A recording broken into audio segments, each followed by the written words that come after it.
What's up, everybody? Pete Pardo here from Sea of Tranquility. Welcome to another episode of What's Hot with Sea of Tranquility. It's Wednesday, new release day here on the channel. We've got hot off the presses, of course, from progressive rock titans, yes, Mirror to the Sky, Inside Out Records, their 23rd studio album, 23.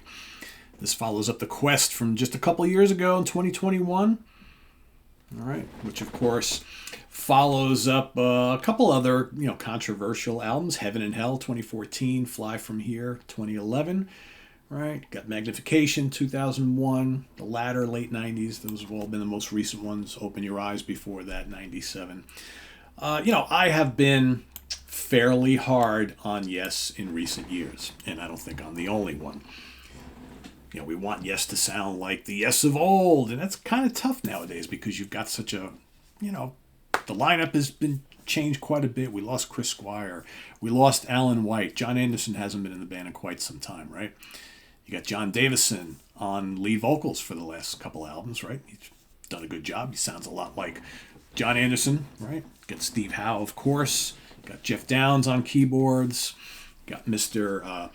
Billy Sherwood on bass and some vocals. And, of course, Jay Shellen now takes over on the drums from the late Alan White. Jay, of course, has been part of the Yes touring lineup for a number of years now, as Alan was struggling with lots of health issues, right? Jay has been filling in and now the full-time guy in the band. So this is the 3-disc set from Inside Out. This comes in this big kind of awkward, almost like LP style thing, right? So you got the 2 discs that make up the regular album, as well as the Blu-ray, which contains Dolby Atmos and 5.1 surround sound mixes. You've got instrumental versions of the songs and high-resolution stereo mixes, right? There's also the regular 2-disc version. You got other vinyl versions and things like that. So for those of you who don't like this big kind of clunky thing, there are other versions to go get out there. So, and it comes housed like this. So you open it up. There are your 3 discs, 2 discs, 2 CDs, 1 Blu-ray. And then you get all sorts of cool photographs and information. I like where they have the lyrics. And then after the lyrics, you get all the guys in the band and exactly what they contributed to each song, which is, I've always liked. Yes has done that numerous times over the course of their career. That's always kind of nice to see exactly what instruments were played. So, for those of you who are, musical geeks kind of like me, you want to hear that Steve Howe played, Fender Stratocaster and a Gibson banjo, or a, what else we got here? The pedal boards and Fender Telecaster and this type of Steinberger, and you want to hear all that. Also tells you what kind of keyboards Jeff Downs playing, all that sort of thing. You get all that stuff, and you get, like I said, cool photographs. I'm sure the 2-disc set also has a booklet which has all of this stuff in maybe a little bit more condensed format. You also get a cool kind of story of the making of this album, and which has quotes from all the guys in the band, right? Which is kind of nice read. All right, talking about how they got together for this album to put this album out. As far as the music goes, so again, it's kind of confusing too. It's kind of like on The Quest. You have 2 CDs, yet the first disc is like about 47 minutes or thereabouts, and then CD 2 only has 3 tracks, and that's about 16. So really, all this could have fit on one disc and made that like 63, 65 minute long single CD.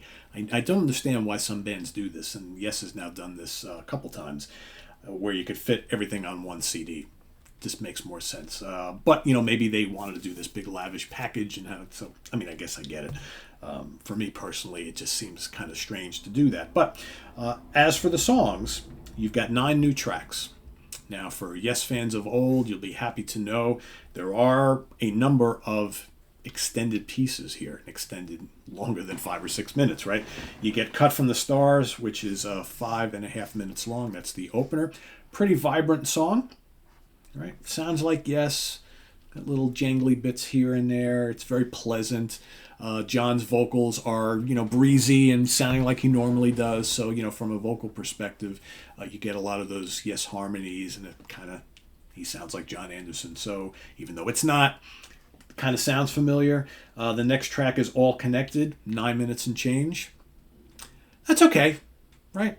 again, some of these songs I feel are longer just for, to please the fans, let's do some longer tracks. I think All Connected has some nice melodies to it. They probably could have cut that down to 5 minutes. It would have been just as effective, maybe more so. Luminosity is another one. 9 minutes exactly. Again, decent enough song. Nothing earth-shattering. From the first 3 songs on the album, I'm not hearing a lot of anything that's really grabbing me from a complexity or a musical perspective, where it's just, it's not overly adventurous. It's pleasant to the ears.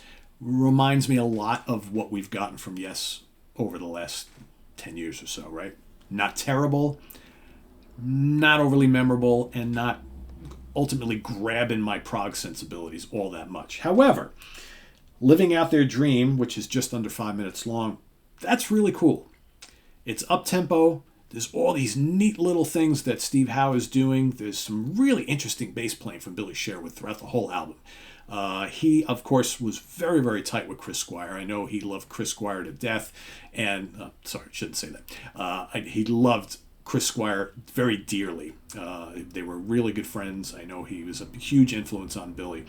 And I think he does the kind of the spirit of Mr. Squire, pays him a solid on this album, big time. I really like the bass playing on this album. Billy is a very underrated bass player, and I think you can hear all these kind of cool things he's doing throughout this album. Very, very good. But Living Out Their Dream, like I said, there's cool things going on in the arrangements, pretty good hook on the chorus. Really like that song a lot. Then, of course, you get the near 14-minute title track, Mirror to the Sky, which also one of the highlights on this album. Did it need to be nearly 14 minutes? I'm not really sure. Kind of in certain spots it meanders a little bit, but I applaud them for trying to do a long-form piece and for the most part knocking it out of the park. I think there's some really good stuff going on in Mirror to the Sky. Again, like the little complex things that are going on between the keys and the guitars, right? Very, very cool. Circles of Time is the last track on disc 1. That's just under 5 minutes long. It's okay. It's kind of bland, just kind of like floats a little bit here and there. I don't really get much out of that. Over on disc 2, you've got Unknown Place, 8 minutes and change is the first song. I dig that. That's pretty good. Again, a little bit more adventurous when it comes to the arrangement. Some great guitar work on here. The last 2 tracks are the shortest on the album. You get 1 Second Is Enough at just over 4 minutes and Magic Potion just over 4 minutes. Again, those songs, kind of like with Circles of Time, they're pleasant enough. There's just not enough going on that's really grabbing me.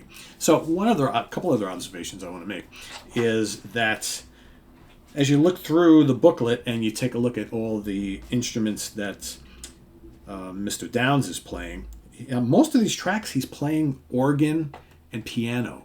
There are some tracks where he's contributing synths, but not a ton. And I'm finding that I'm really missing a keyboard presence here. And I think for a lot of us who kind of grew up on, really listening to and loving the Yes albums, the classic Yes albums, you had The Force of Nature that was Rick Wakeman.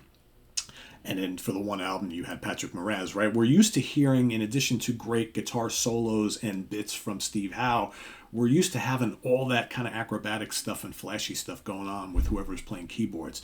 And I think, and it's Jeff, right? Jeff is not really that guy, and I get that.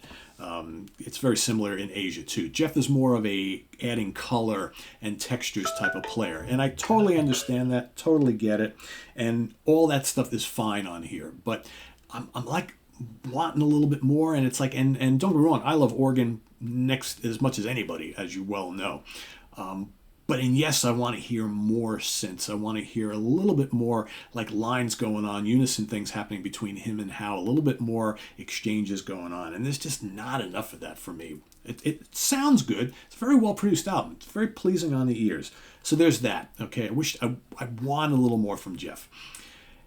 Second, kind of like on The Quest, you get lots of vocals from Steve Howe on this. I'm not a big fan of Steve's vocals. All right, I know he tries. I know he likes to sing. I get it. He, wrote or co-wrote pretty much everything on this album. But he does a bunch of duets with John on here. He does a lot of backing vocals on here. To me, he's just not strong enough of a singer. He doesn't have a lot of range.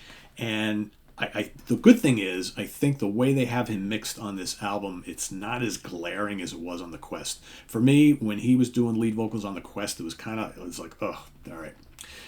Here, the way they mix the vocals, it's not terrible, but I still kind of struggle with it a little bit. And what I really don't understand is that, Billy Sherwood is a pretty good singer. Billy Sherwood, his vocals are very similar to Chris Squire's. Why aren't they utilizing that more? I just don't understand it. You do hear him in spots on this album, but one of the great secret weapons of classic Yes was always Chris Squire's backing vocals, which perfectly matched up against and supported John Anderson. And I think that this band is kind of like they're missing out on a secret weapon in using Billy Sherwood to his fullest. The bass playing is great. I want to hear more backing vocals from him. And no offense to Steve, right? But I would rather hear more lead and duet vocals with Billy Sherwood and John Davison, personally. That's just me. Back to Steve Howe, though. Tremendous guitar playing from him on this album. Really, really good.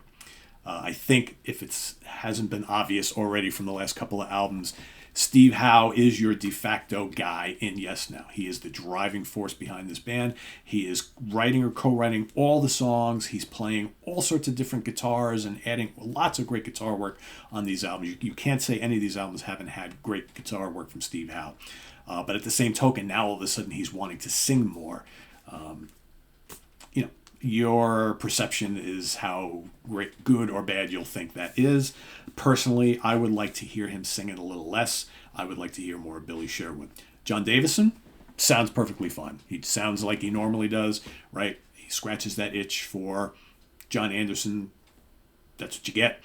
When he came into the band, I had already been listening to John from his days with Glass Hammer, so I perfectly knew what I was in store for here. For those that still want to hear Yes kind of sounding like Yes, even though it's not John Anderson, it sounds like Yes, right? Even though you've got basically Steve Howe as the only classic member of the band still in the band currently.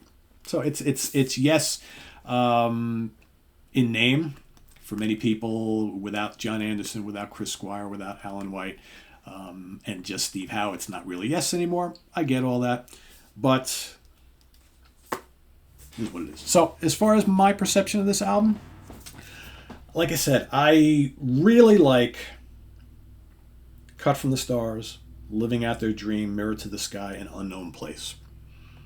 I kind of like All Connected, kind of like Luminosity, not really that big on Circles of Time, or 1 Second Is Enough, or Magic Potion. So a good chunk of the album I'm kind of digging, right? Is this better than The Quest? Yeah. Is this better than the couple albums that came before that? Yeah. Is this perhaps the best Yes album since The Ladder? Right? Which I'm not all that big on either, but I know a lot of people seem to claim that that's like the last pretty solid Yes record. Yeah. I guess it is, right? I would reach for this before I would reach for the last 3 or 4 albums, easily. Does it mean that I will play this often 6 months or a year from now when I could go listen to Relayer or Drama even, or Close to the Edge or 90125 or the S album? Going for the one? Probably not. But is this a fairly enjoyable in spots album from Yes here in 2023? Absolutely. Absolutely. So, there's my review. I'm going to give this... Oh, boy. I'm going to give it 3 out of 5. For now. Like I said, I think for me to go any higher, because there are still 3-4 tracks on here that I'm not overly feeling. I don't know if I can go any higher right now. I might at some point push this to a 3.5. For right now, 3 out of 5. What's good on here is pretty damn good. It's pretty damn good for modern day Yes. All right. Are they back at 100% what we want from them? I don't think so in my mind yet, but it's getting closer. I think they really tried to come up with something that sounds like what Yes fans want to hear. So I've already seen people talking about it and writing about this all over the internet. There are some that are saying this is the best album from Yes in a decade or more. There are others that said this is no better than the last bunch of albums. So whatever, however you feel, that's cool. If you can't get into Yes anymore, that's cool. If you still think Yes is putting out very solid to enjoyable records, that's cool too. I think there's enough to like on here that I would recommend you go listen to it. And the artwork, come on, I mean, this Roger Dean cover is absolutely spectacular. I love the artwork. This looks like a real Yes album. Love the colors. Fantastic job, Roger, as always. So yeah, 3 out of 5. Not terrible. Not quite great, right? Decent. Fairly solid record. Some good songs on here. Like I said, I would highly recommend you go check out the title track. Go check out Living Out Their Dream, Cut from the Stars, and Unknown Place. For me, easily the best songs on the album. So there you have it. That's my review. Visit us on the web at www.seatranquility.org. We're on Facebook. We're on YouTube. All together, all the damn time. Please subscribe if you haven't already and click on that notification bell so you get alert of all of our content as it posts. And please do hit the like button before you leave. Also down below, we got the links to our Ko-Fi page for channel donations as well as our merch page. So thanks for watching, everybody. I am Pete Pardo. Stay tuned for more new album reviews. You might get one more today. We'll see how it goes. Till then, have a good rest of the day, everybody. We'll see you real soon. Bye-bye.